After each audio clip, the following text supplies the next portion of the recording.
Assalamualaikum warahmatullahi wabarakatuh. Di sini saya akan meneruskan pembahasan yang tadi telah dipaparkan oleh teman saya, yaitu Musawwir Balagha Aujal Aqram.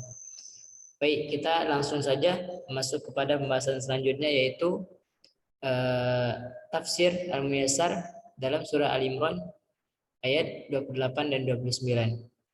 Oleh tim Mujamma' Raja Fahad arahan Syekh Al-Alamah Dr. Saleh bin Muhammad Al-Syekh, Allah melarang orang-orang mukmin untuk mengangkat orang-orang kafir sebagai wakil-wakil dengan memberikan kecintaan dan dukungan kepada mereka dengan meninggalkan orang-orang mukmin.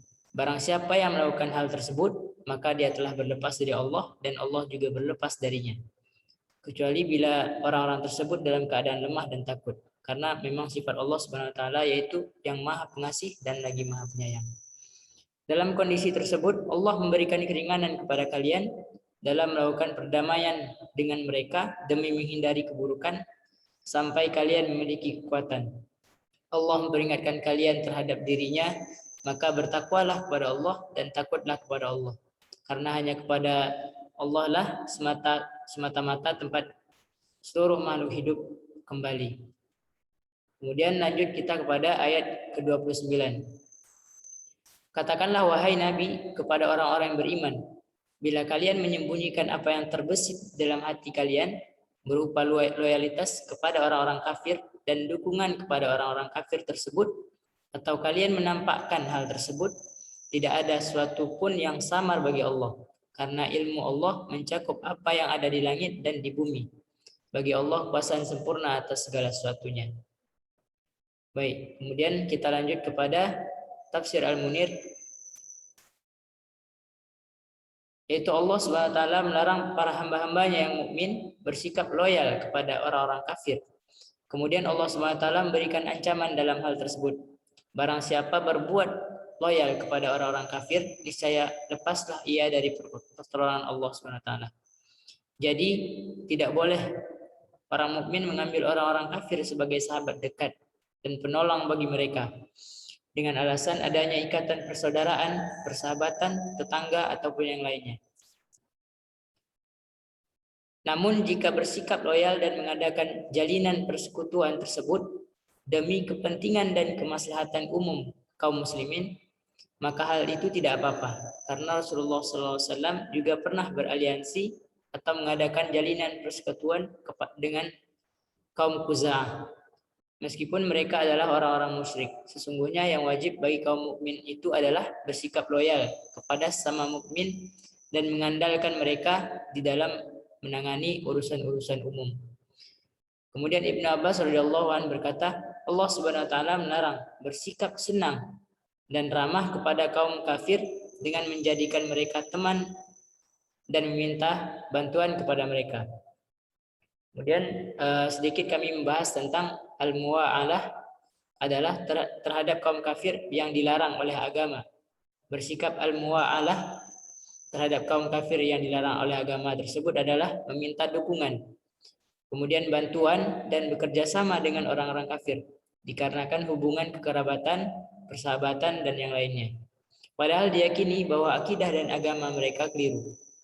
Karena al-muwa'alah seperti ini kemungkinan bisa menyebabkan munculnya anggapan baik terhadap jalan yang mereka tempuh.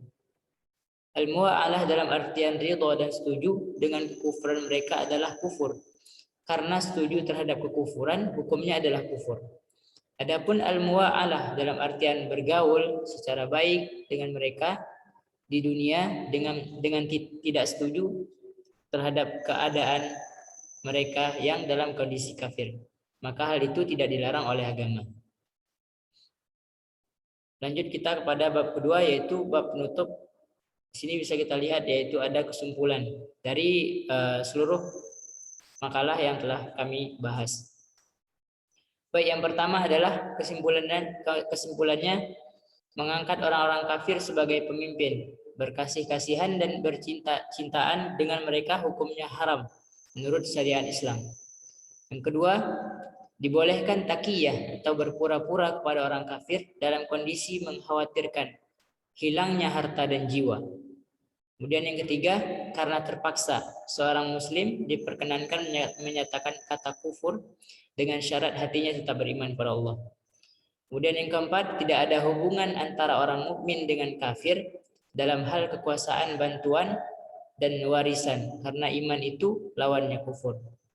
Kemudian yang terakhir, yang kelima, Allah Subhanahu wa taala senantiasa mengetahui rahasia hati seorang hamba sehingga tidak ada satupun perkara yang tersembunyi bagi Allah Subhanahu wa taala.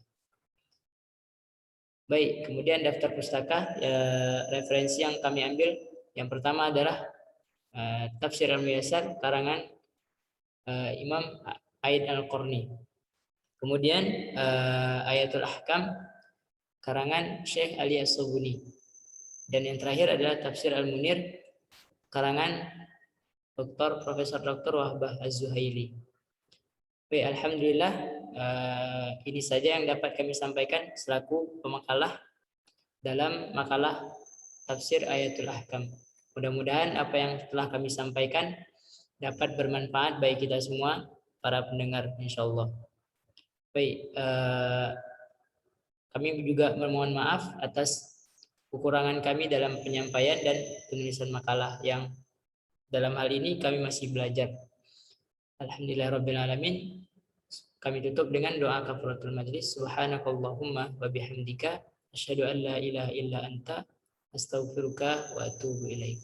Assalamualaikum warahmatullahi wabarakatuh.